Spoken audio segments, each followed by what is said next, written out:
The winds of change are howling through the bay doors of Firehouse 51, and we're all bracing for impact. It's the kind of news that travels fast in a family like ours, the kind that leaves you with a pit in your stomach. We know that the upcoming 14th season of Chicago Fire is set to bid farewell to two of our own, Darren Ritter and Blake Carver.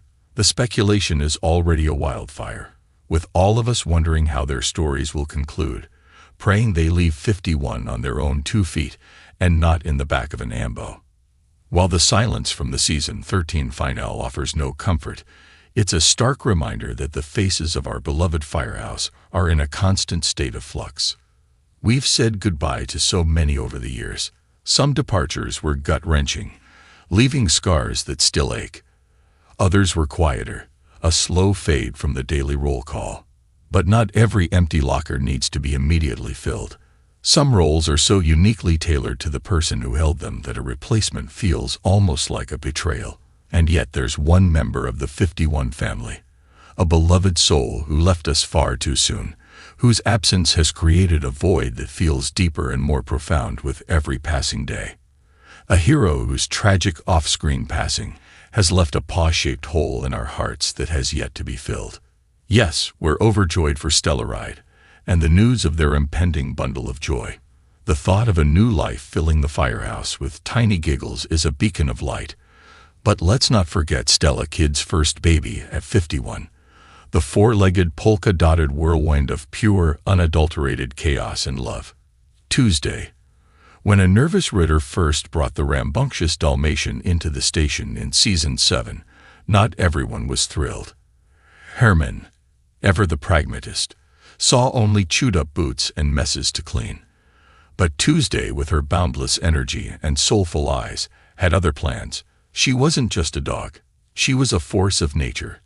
And she quickly and irrevocably burrowed her way into the very soul of Firehouse 51. It's true that Tuesday wasn't the first to claim the title of Firehouse Dog.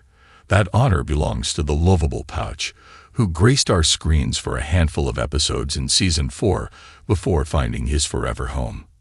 Pouch introduced the idea, the simple joy of a canine companion amidst the sirens and the stress.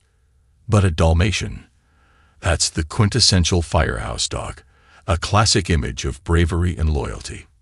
And Chicago Fire knew that Tuesday was destined for more than just being a furry prop. She had her own storylines, her own moments to shine. We all remember her lovably chaotic energy, the way she'd tear through the station, a spotted blur of excitement that even a determined Ritter couldn't always contain. And who could forget Stella, Tuesday's staunchest defender and biggest fan, trying to channel that boundless energy into a talent competition. The result was a hilarious and heartwarming fiasco, with Tuesday being publicly accused of mauling a little girl, when in reality, she was just enthusiastically licking peanut butter off her face. These weren't just side plots. They were moments of pure, unadulterated joy. They were the moments that made a television show feel like home.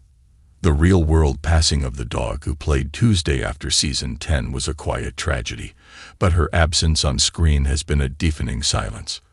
The Firehouse hasn't been entirely without the pitter-patter of paws since we lost Tuesday. Remember Fridge? After his owner suffered a horrific leg injury, Carver, in a moment of quiet compassion, brought the gentle giant to 51.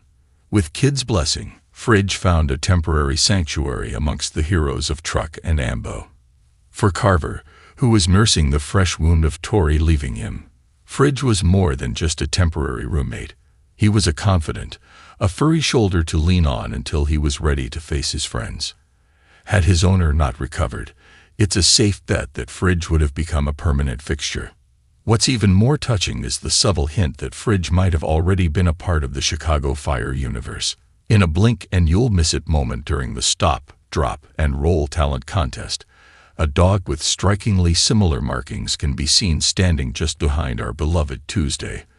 A little bit of television magic, perhaps, but it feels like a premonition, a sign that the universe knew 51 would need a backup.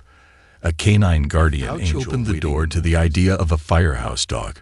Tuesday kicked it wide open, and made it an essential part of the 51 family. The entire dynamic of the firehouse shifted when she was around. Stella's already bright light shone 10 times brighter.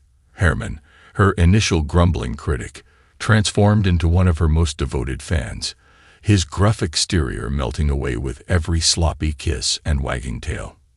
Now, with Ritter's departure looming, bringing back a firehouse dog feels less like filling a void and more like preserving a legacy. It would be a way to honor the warmth, the heart, and the unyielding optimism that Darren brought to our screens. Let's be honest, Firehouse 51 is a place that is consistently besieged by tragedy.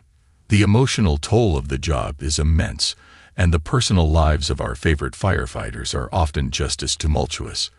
The raw wound of Monica's death is still fresh, and the rocky path of Carver and Violet's romance seems to be heading towards a painful end.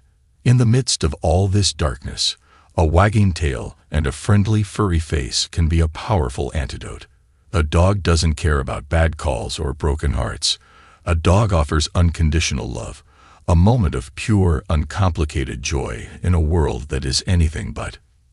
Network dramas thrive on emotional depth, on the push and pull between heartache and hope. Chicago Fire is a master of this, finding moments of levity in Herman's rants about certs and Uber ratings, or in Novik's playful teasing of Damon's commitment phobia. But nothing, absolutely nothing, sells happiness quite like a dog. With Pouch, Fridge, and our beloved Tuesday gone, the silence is becoming unbearable.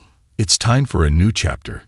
It's time for a permanent replacement, a new four-legged hero to patrol the halls of 51, to offer comfort in the quiet moments, and to remind us all that even in the darkest of times, there is always room for a little bit of joy.